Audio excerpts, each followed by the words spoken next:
again.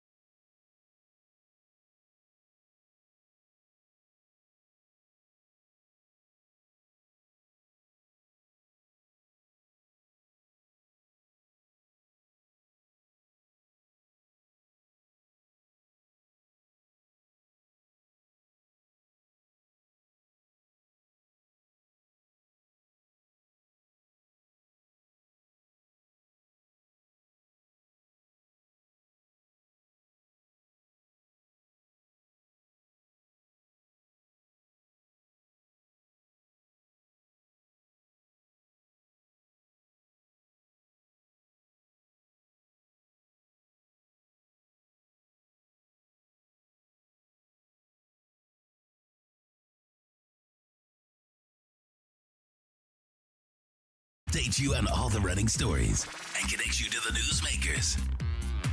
City News.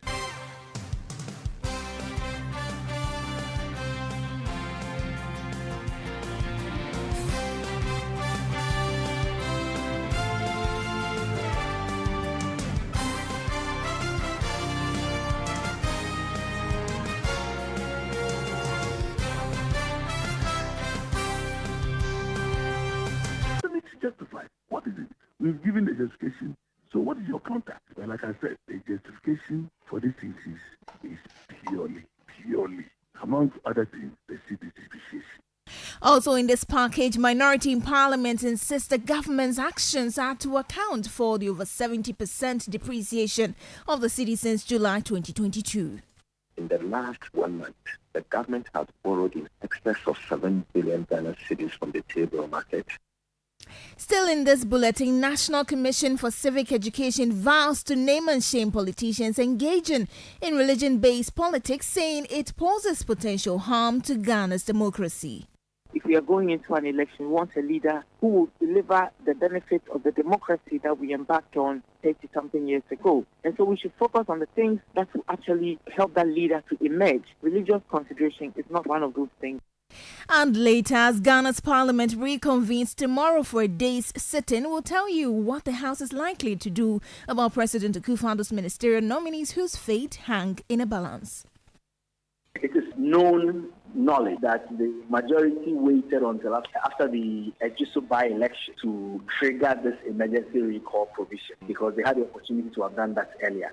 Stay with us for details of these and more stories coming your way in the next 30 minutes. Remember, the bulletin is live around the globe on citinewsroom.com. Also on Facebook, you can find us on Citi 97.3 FM. Across the country, we are live on a number of affiliates in the Upper West region. This is Tumpani Radio 88.5 in Nadoli, Drapa 96.1 in Drapa. In the Upper East region, you can tune into Recast 92.1 FM in Bongonamo. In the Northern region,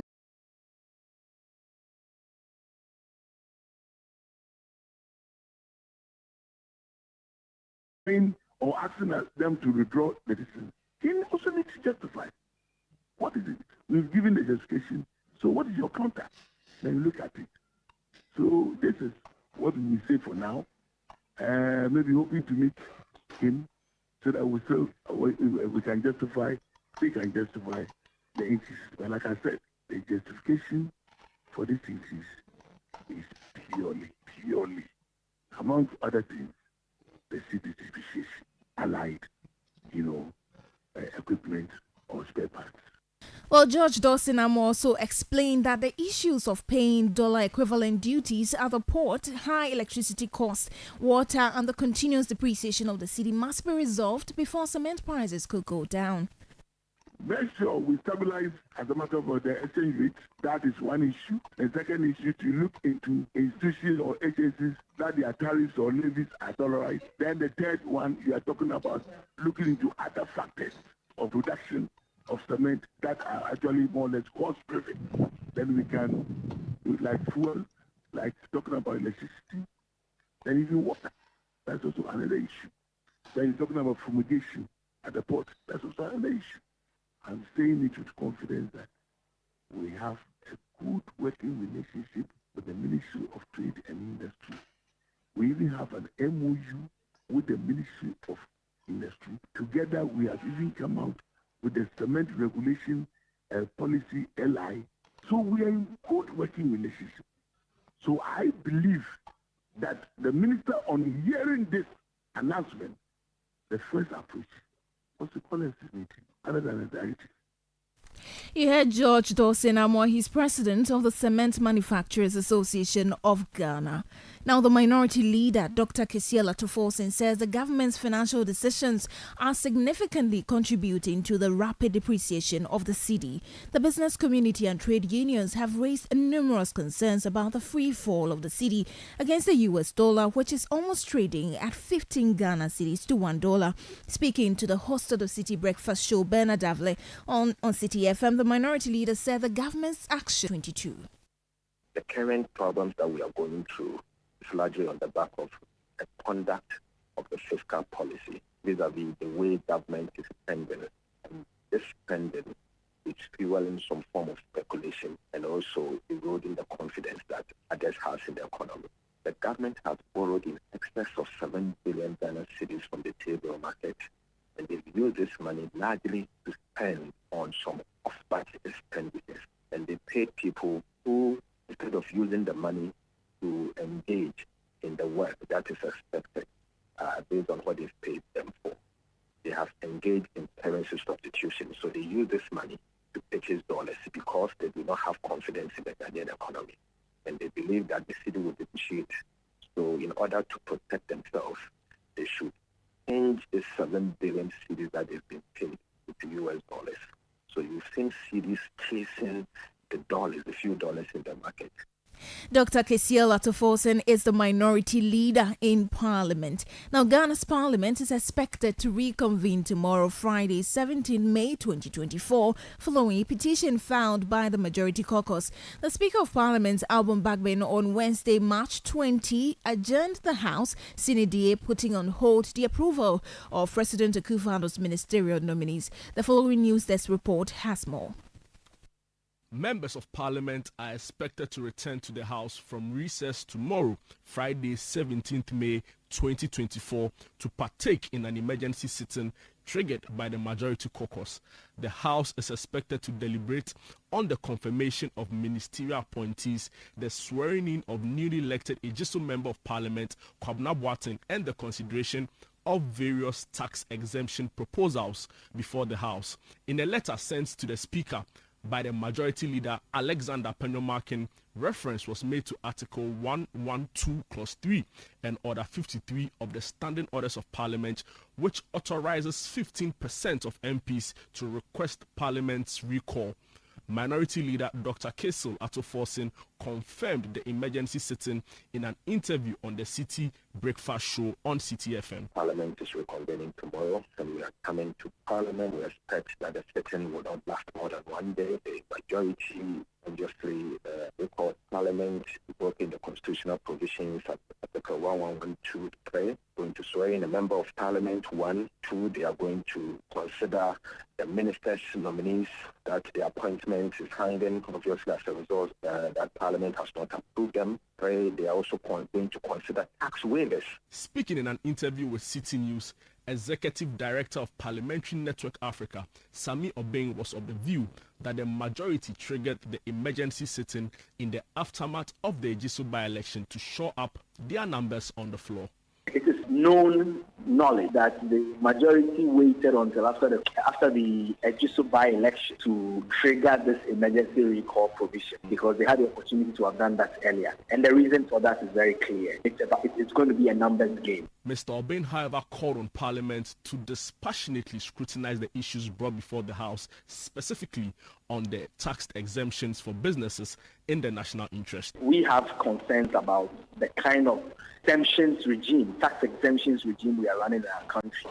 As an organization, we're very instrumental in the advocacy towards the passage of the Tax Exemptions Act. But even after the passage of this Tax Exemptions Act, the very things that we thought that these things will forestall, we are not seeing them playing out as best as they should play, and there are reasons for us to be concerned. And our legislators must be concerned about it. That's why they must all look at these things compassionately and discuss it with the interest of the country at heart. We are soon compiling data on tax exemption that has been passed by the state parliaments of the state, and the statistics will blow your mind. Jude Mensa-Duncan filed that report. Away from that, Health Minister designate Dr. Bernard Okoboy has announced plans by the ministry to secure funding for the payment of electricity bills for hospitals to prevent disconnections. The Electricity Company of Ghana, ECG, had earlier issued demand notices to 91 hospitals with outstanding bills, threatening to take them off the national power grid if payment was not made. Now, speaking at the Health Sector Annual Summit 2024, Dr. Okoboy said his outfit is implementing measures to support hospitals in using energy more efficiently. Public hospitals in Ghana are not finding it easy to pay some of their electricity bills. Health service providers especially have bemoaned the use of 40% of their revenue to pay electricity bills. Additionally, the Electricity Company of Ghana issued a demand notice to some 91 hospitals with outstanding bills, warning of disconnection should they fail to pay their bills. We've had some discussions with the Ministry of Finance, and government has worked out an arrangement to bring relief to all these hospitals. But going forward, we are working on modalities so that we are efficient with our energy use in our hospitals. That was Health Minister designate Dr. Bernard Okoboy. Moving on now, the National Commission for Civic Education, the NCC, has expressed concern over the threat posed to Ghana's democracy by religion-based campaigning. The NCC says it will name and shame political figures who engage in such potential harm that religion-based campaigning can cause to the electoral process. She indicates that with the two major political parties presenting Muslim and Christian candidates, religion-based campaigning has become a worrying trend that could undermine the integrity of the electoral process. Issues of religion are very emotive, and so when that becomes a consideration for political power, it's a very toxic mix. We need to select our leaders based on criteria that will actually deliver for us in terms of what our aspirations are as a people, and religious consideration is not one of those criteria. That's not an indicator of the kind of leader that you get. At the end of the day, if we are going into an election, we want a leader who will deliver the benefits of the democracy that we embarked on 30-something years ago. And so we should focus on the things that will actually help that leader to emerge. Religious consideration is not one of those things that will help that leader to emerge. So we are very keen to ensure that this does not become another issue in the election cycle. You know that in countries where these things happen, it evolves into religious intolerance. Once we start using religion as a basis for selecting leaders, electing people, and so forth, it becomes the basis for increasing religious intolerance. And religious intolerance only leads to a breakdown of society and chaos. So we are trying to nip it in the bud so that we don't even get to that point. You heard Kathleen Adich, chairperson for the National Commission for Civic Education, the NCC. Now, the running mate of the opposition National Democratic Congress. The poultry industry needs a harmonious ecosystem to thrive and to grow. Real transformation of this industry requires empowering the private sector to address the issues affecting the value chain. We will invest in strategic partnerships and innovative practices to optimize production processes, reduce input costs, and ensure the competitiveness of our poultry products in terms of both quality and price. This is aimed at reducing, if not eliminating, bottlenecks and undue difficulties. I firmly believe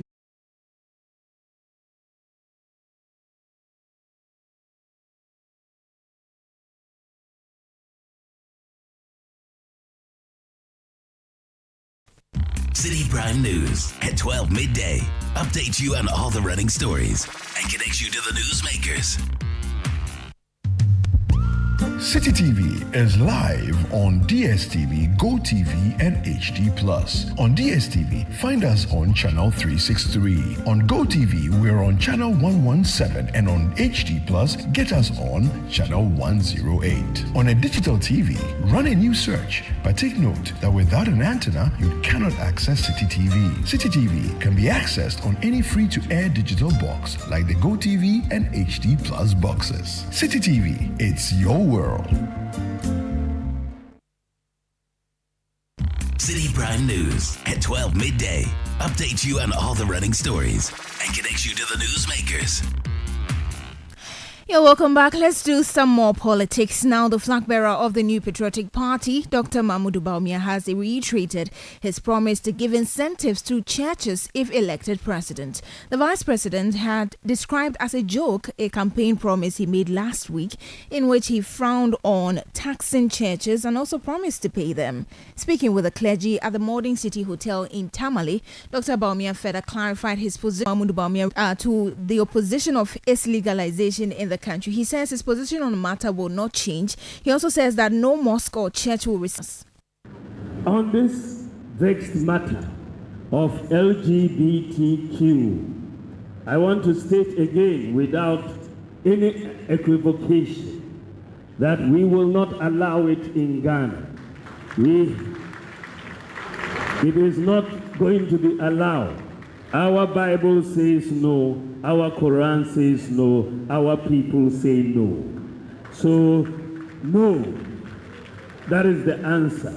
No man will be marrying a man, no woman will be marrying a woman. It is not our values, and I will stand firm no matter the consequences. We will stand firm on that matter, no matter the consequences. We will safeguard our country and we will safeguard our people.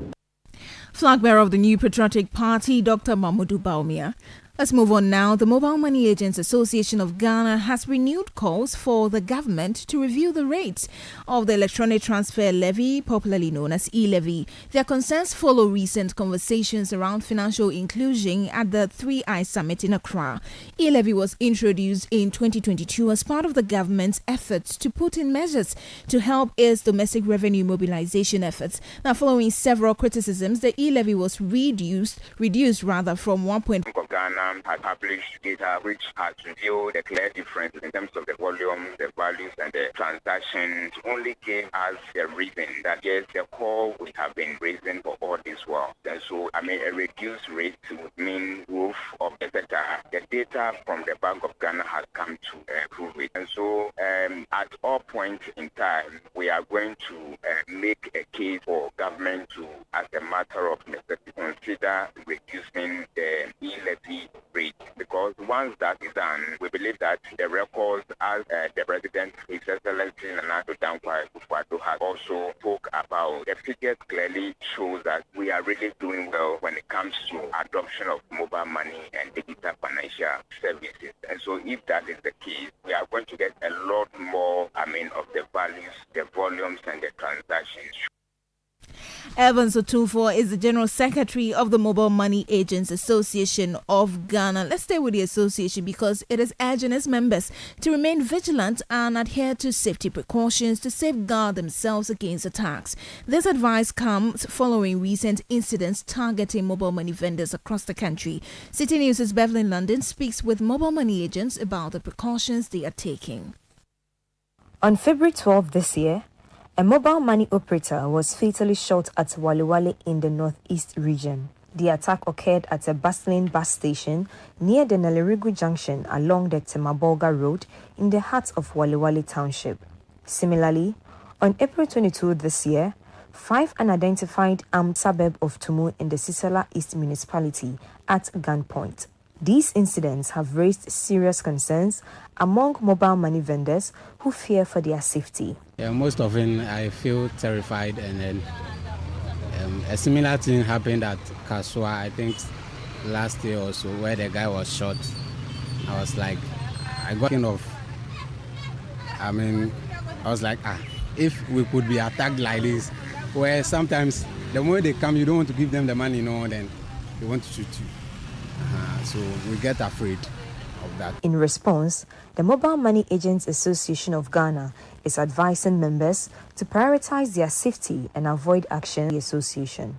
You have to look at the time of you opening your shop and then the time of you closing the business. They are very important aspect of the business that you need to take note of. Because we are dealing with money, it is always advisable that where people are engaging in movement and activities. So in that case, you are a little bit comfortable. But when it happens that you go and open your outlet at a very serene, quiet place and nobody is there, it becomes so easier for, you to be open or prone to attack. And then closing late too is also a major issue.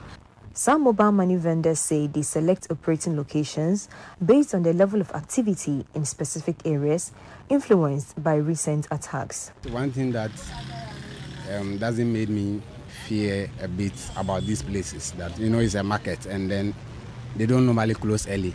Sometimes when it's around 11, you see this whole place is very busy. So that makes it very difficult for any armed robbery attack or something, you understand? And moreover, there are times where you see these police people come to the traffic to do their work, and then that also gives me the confidence to stay for some time and then work. The Mobile Money Agents Association of Ghana is thus advocating for the installation of security cameras in strategic locations to aid in investigations in the event of an attack. Government should have a special interest in the welfare and the security of the mobile money agents out there. We always request that government can, at a subsidized cost, provide security cameras to these agents. We know that the number of agents is very large. We are talking over 600 to 800,000 agents across the country. So for government to supply us with security cameras, it is something that will be very difficult, but it can start with the first effort by government procuring S quantity of these security logistics and then giving it to the agents at a subsidized cost. And it's something that we believe that we would largely appreciate the government if the government should pay heed to this request. Mobile money vendors are advised to prioritize their safety and avoid behaviors that may attract attacks on them. Meanwhile, the Mother Association is advocating for the installation of security cameras at vantage points to aid investigations in the event of an attack. Reporting for Citi News, Beverly Langdon. Now, the Member of Parliament for Pon-Katamanso, Joseph Akwete Tete, has criticized the government, accusing it of hindering efforts by opposition members of Parliament to lobby for infrastructural development. This comes after residents of Katamanso and Atadika in the Pon-Katamanso municipality vowed to prevent any political party from campaigning in the area due to poor road conditions. In an interview with Citi News, the Member of Parliament stated that the discrimination has led to stalled development projects in his constituency.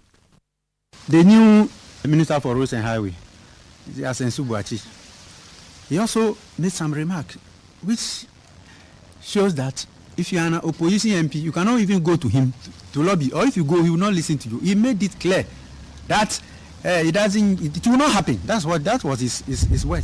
It will not happen. When I think he met some people at Jisu campaigning. So, my brothers and sisters, I'm doing my best, as I've shown you as an MP, for the government to come to our aid. But it's like the government doesn't care. And until we kick this government out of power, we will not see any meaningful development on our roads. You heard the Member of Parliament for Pon-Katamanso, Joseph Akwete Tete. And now the leadership of the three pre-tertiary unions will tomorrow resume negotiations with the government over the demand for improved working conditions. The unions include the Ghana National Association of Teachers, NAT, the National Association of Graduate Teachers, NAGRAT, and the Coalition of Concerned Teachers, CCT. Members of the association yesterday protested in Koforidua in the Eastern region to impress upon the government to cooperate with their leadership in the ongoing discussions. Now, the unions have over the period expressed disappointment in the government's approach to negotiations as they warned that further delay could lead to a potential disruption in the academic calendar. Let's do some more stories now. The General Agricultural Workers Union, GAWU, has once again bemoaned the impact of illegal mining activities on cocoa production. The union asserts that this may lead to Ghana losing its place as a second leading producer of cocoa. Speaking to City News, General Secretary of GAWU, Edward Karowe, urged the government to adopt better measures to reverse the trend. The forest cover within the cocoa producing areas is fast being cut down. The rivers are filtered. River courses are diverted. Contribution to global cocoa production share continues to decline, whereas that of Cote d'Ivoire goes up. And other countries which are in the producing countries league, including Cameroon, Nigeria, Ecuador, Brazil, and so on, are all increasing their production levels, whereas Ghana's production level is reducing. It's not something unusual to have in a year or two production levels come down. But you have to look at the causes of it. You heard Edward Karowe, he's General Secretary of the General Agricultural Workers Union. Meanwhile, the Food and Agri Committee of Parliament has stated that plans are underway to meet with the management of Cocoa Board to address the menace. And that brings us to the end of today's edition of the Citi Prime News, which has been live from our studio in Adabraka, Accra. For more news, please log on